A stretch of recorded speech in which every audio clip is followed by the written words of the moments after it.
Hai guys, gue nggak tahu siapa kalian dan mungkin kalian juga nggak tahu siapa gue karena gue bukan artis jadi gue nggak terkenal. Tapi semoga apa yang gue sampaikan di video kali ini bisa bermanfaat buat kalian, terutama buat kalian yang ingin terjun ke dunia UI UX design. Karena pepatah mengatakan jangan lihat siapa yang berbicara tapi dengarkan apa yang dia bicarakan. Jadi poin penting yang ingin gue sampaikan di video kali ini, gimana caranya jadi UI UX designer atau istilah kerennya itu how to be UI UX designer. Itu bahasa jakselnya ya guys ya. UI UX designer ini sendiri itu katanya cocok banget buat kalian para generasi Z ya, yang katanya pengen serba cepat, serba instan, serba mudah. Nah, karena salah satu tugas dari UI UX sendiri itu membuat sesuatunya menjadi instan dan juga mudah digunakan. Gue mau cerita sedikit pengalamanku dari mulai gimana start awal gue jadi UI UX designer, terus hal apa aja yang harus lo persiapkan kalau misalkan lo pengen jadi UI UX designer. Start awalku jadi UI UX designer itu mulai dari graphic design. Jadi gue nggak langsung kerja jadi UI UX designer, tapi awalnya itu gue kerja sebagai graphic designer atau bahasa jakselnya itu shifting karir lah ya guys. Gue berkecimpung di dunia graphic design sekitar 3 tahun. Singkat cerita, gue lulus kuliah, artinya sebelumnya gue kerja sambil kuliah.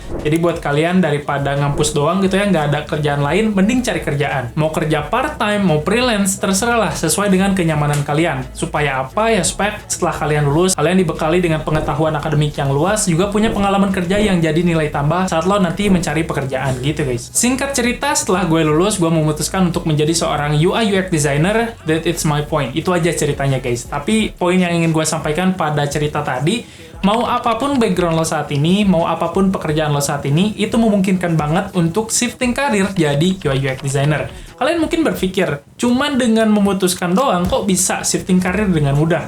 Oh, tentu saja tidak guys. Tentunya ada cara-caranya nih, ada trik-triknya yang harus kalian ketahui. Sebelum gue melamar pekerjaan ke sana kemari menjadi seorang UI UX designer, gue membangun dan mempersiapkan sesuatu yang jadi MPV atau keberhasilan shifting karir gue, yaitu portofolio. Portofolio ini sangat penting banget untuk kalian yang ingin bekerja di dunia profesional, mau profesional graphic design, mau profesional UI UX design, programmer, dan juga masih banyak lagi. Portofolio ini pokoknya sangat penting banget guys. Portofolio UI UX designer sendiri ada banyak medianya, contohnya seperti blog atau tulisan. Kalian bisa pakai website Medium, bikin video, misalkan bikin video dokumentasi proses lu dalam mendesain suatu permasalahan atau proses lu dalam mendesain. Tapi di sini gue lebih merekomendasikan media tulisan sebagai portofolio. Selain lebih mudah untuk dibuat, juga nantinya lebih mudah untuk di-deliver kepada recruiter. Jadi kita tinggal nulis atau kirim link aja, nanti recruiter bisa dengan mudah melihatnya. Dan sebenarnya ada banyak sekali jenis portofolio yang bisa kalian buat, dari mulai UX case study, membuat mock-up atau hasil desain yang udah lu buat gitu ya, atau bikin video dokumentasi gimana proses lu dalam mendesain gitu. Biasanya gua buat UX case study. Nah, kalau UX case study ini biasanya dibuat dari pack project bisa, tugas kuliah juga bisa, atau hasil pemikiran dari suatu produk yang sudah ada. Kayak misalnya kalian ingin improve nih aplikasi Gojek misalnya, analisis untuk mengoptimalkan proses pembayaran pada website Traveloka misalnya, atau bahkan nge-redesign full aplikasi yang sudah ada gitu guys. Jadi bikin versi aplikasi kalian sendiri gitu. Misalkan kalian pengen nge-remake aplikasi Gojek, tampilannya dibikin sesuai dengan keinginan kalian. Nah, itu bisa dijadikan juga sebagai portofolio kalian. Ada beberapa bagian yang dicantumkan pada UX case study. Sebenarnya ada 3 poin penting yang harus ada gitu ya. Ini versi gua. Yang pertama ada bagian pembuka, bagian inti, dan juga bagian penutup. Oke, kita bahas dulu untuk bagian yang pertama ya, yaitu bagian pembuka. Nah, di bagian pembuka ini, lu bisa ceritain apa sih yang akan lu analisis pada case study yang akan lu buat. Lu juga bisa ceritain tanggung jawab dan juga kontribusi lu dalam tim dalam suatu project. Gak terlalu banyak yang ditulis pada bagian ini, tujuannya untuk memberitahu kepada pembaca sebenarnya kita tuh lagi bikin apa sih, lagi ngapain sih. Intinya itulah, ngasih tahu dulu kita tuh lagi ngapain. Nah, kita masuk ke bagian kedua, yaitu bagian inti. Nah, di bagian inti ini, di sini lu bisa ceritain proses lu dalam mendesain solusi dengan sebuah desain UI UX. Dari mulai proses analisis data, proses research, brainstorming, membuat mock-up, testing, dan segala macam lah. Pokoknya proses desain kalian itu disampaikan di sini. Proses-proses dalam kalian mencari solusi itu kalian simpan di sini, dokumentasikan di sini supaya recruiter tuh tahu, oh, kalian tuh ngedesain tuh kayak gini gitu loh. Intinya lu ceritain gimana proses lu dalam mendesain. Ada banyak metode yang sering digunakan pada bagian ini. Ada design thinking, ada Lean UX, terus ada user centered design. Pokoknya banyak lah. Kalian bisa cari aja di internet, itu framework design ada banyak banget. Oke, yang selanjutnya bagian terakhir itu ada bagian penutup. Lu bisa ceritain hasil case study yang udah lu buat. Apa pelajaran yang lo dapat, apa hasil dari case study ini. Terus saran untuk pengembangan project selanjutnya. Nah, di sini tidak ada aturan baku dalam membuat portofolio atau UX case study ini. Kalian bisa sekreatif mungkin, semenarik mungkin, seinformatif mungkin. Yang terpenting, lu bisa menyampaikan hasil case study lu dengan sebaik mungkin. Menurut gue, case study ini sangat penting sekali. Coba bayangin, ada banyak sekali yang melamar jadi UX designer. Walaupun lu punya kemampuan yang hebat dalam UI UX, misalkan lu punya skill yang mumpuni dalam UI UX, tapi nggak bisa menjualnya atau mengkomunikasikannya, itu nol besar. Kalian mungkin nggak ada bedanya dengan kandidat yang lain. Nah, jadi UX portfolio ini gue tekankan lagi ya, itu tuh akan menjadi bahasa yang menjelaskan kemampuan dan gaya lo dalam mendesain untuk perusahaan yang membutuhkan. Nah, selain UX case study, gue juga buat sebuah website portfolio, di mana website portfolio ini itu tuh untuk memperkenalkan siapa sih gue kepada calon recruiter gitu ya. Karena dengan sebuah website, biasanya kita bisa terlihat lebih profesional. Intinya bangun brand lah, bangun nama kalian itu terlihat lebih profesional.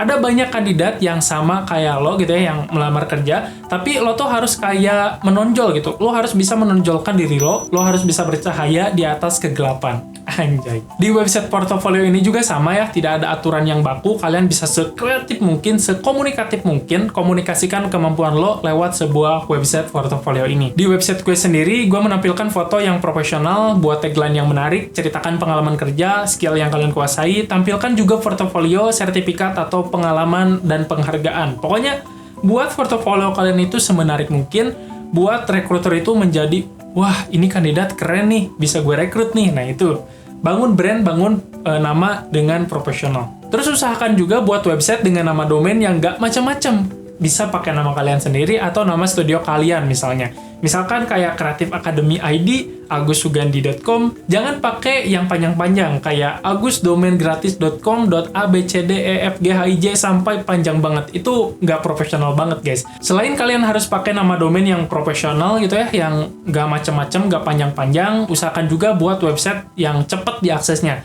Gunakan resource yang ringan dan gunakan juga hosting yang berkualitas. Karena kalau misalkan lemot, itu biasanya recruiter jadi males. Daripada buka website, mending scroll Instagram gitu ya. Dan biasanya lebih memilih untuk membatalkan tuh untuk akses websitenya.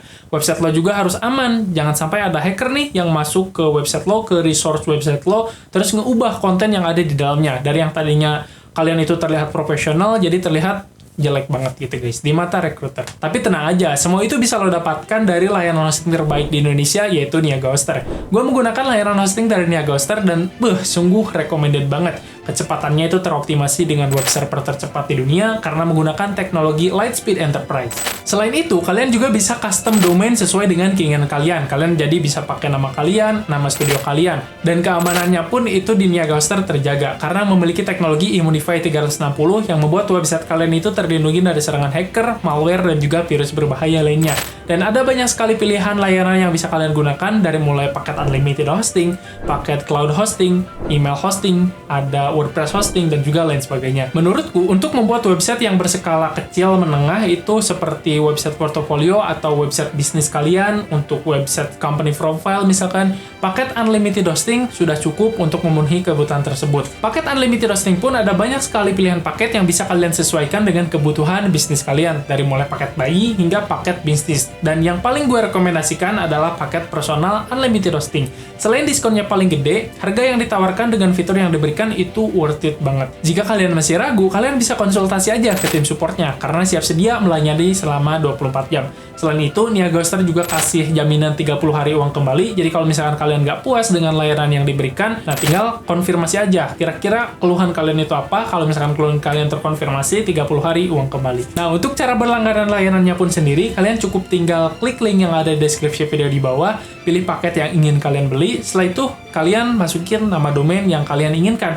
Sebelum check out, kalian masukin dulu kode kupon Creative Academy. Untuk apa? Supaya kalian bisa mendapatkan diskon tambahan sebesar 10%. Setelah masukin kode kupon, kalian tinggal pilih metode pembayaran sesuai dengan metode pembayaran yang kalian inginkan, selesaikan pembayaran, dan selesai. Nah, selain itu, kalian akan mendapatkan bonus website portofolio. Silahkan cek detailnya di bawah deskripsi video di bawah. Oke, setelah lu berhasil membuat portofolio yang baik dan berhasil untuk masuk ke tahap interview gitu ya, misalnya, lu harus bisa mempertanggungjawabkan portofolio yang udah lu buat. Lu harus bisa menceritakan jika rekruter bertanya mengenai portofolio yang udah lu buat. Tentunya hal ini juga harus didukung dengan kemampuan skill lo dalam UI UX, baik hard skill maupun soft skill. Dan jika seandainya lo lulus pada seleksi interview ini, biasanya rekruter itu akan memberikan tugas atau tes skill untuk memastikan kira-kira kandidat ini cocok nggak ya? Kalau misalkan kita kasih masalah, kira-kira dia bisa menyelesaikannya nggak ya? Nah, di sini lo tinggal buktiin aja bahwa lo bisa. Tunjukin bahwa lo adalah problem solver yang baik. Lo adalah profesional UI UX.